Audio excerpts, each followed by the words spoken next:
Hey guys, welcome to the herbal blog at lymecompass.net, and I have an educational video for you today on Salvia miltiorrhiza, otherwise known as red sage, or the Chinese remedy is called Dan Shen.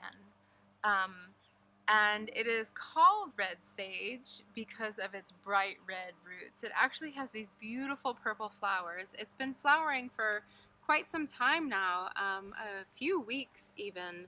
I'm really enjoying it here. This is my first year growing the plant. I've tried to grow it in the past, but I had some issues with seed germination, and I've been just so pleased to have some seeds this year. Stephen Buhner has written a lot about this herb in his books, and he is saying that he really thinks that it has great potential in treating Lyme disease. And for many reasons, it has so many incredible medicinal qualities to it. But first I wanted to tell you that the root is the part that's used, and Buhner writes that the root should be dried in the sun and in heat, and in doing so, that releases certain chemical constituents that make it more medicinal. In his books, he indicates that the root should never be tinctured fresh, and that the drying process is really important. What else? And that's, again, counterintuitive. When I dry my plants and my roots, I always want to dry them, in the shade. I want to protect them from light, but I find it really interesting that this plant releases more medicine when exposed to light and heat. What can I tell you? There's so many great things about this plant. It's gram-positive and gram-negative antibacterial. It's a broad spectrum antimicrobial.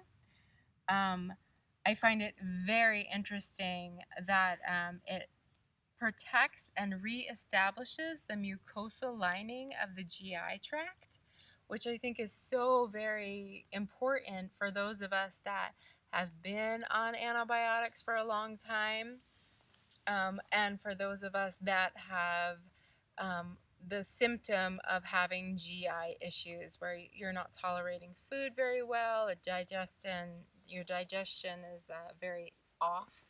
That might be a really great indication in using this beautiful plant. There's been lots of studies with this plant, and people have found that it nourishes and protects the liver and the spleen, the lungs, the heart, the red blood cells, the bones, the pancreas. It's been used for enlarged livers and spleens. And a bonus right here, it really helps to normalize the cytokine cascade. So it's like reishi in that way, where it sort of halts or slows down that inflammatory cytokine cascade. It's used in sepsis treatment, which I also think is very interesting. And of course, with sepsis, it would be, a small dose every 15 minutes or something like that. But it's used as a preventative for sepsis. I know that a lot of Lyme folk do get sepsis. Or when I see all these posts on social media of folks in the hospital with sepsis, or their port is infected, and it gets so complicated. So it also inhibits the mast cell degranulation. Winner! Ding, ding, ding, ding!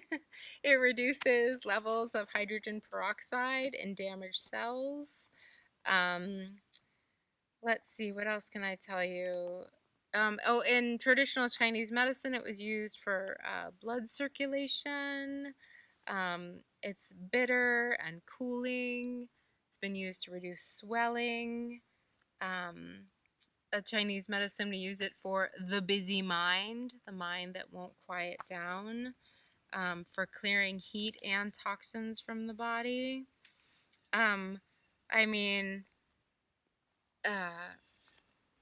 pretty impressive.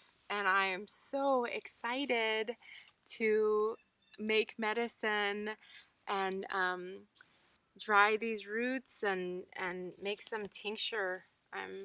We've bought this remedy in the past, and I'm really excited to be able to have this and have access to it in my garden. And it's so pretty, and the pollinators love it, and really easy to grow. So maybe you'll give it a whirl. Oh, he's happy.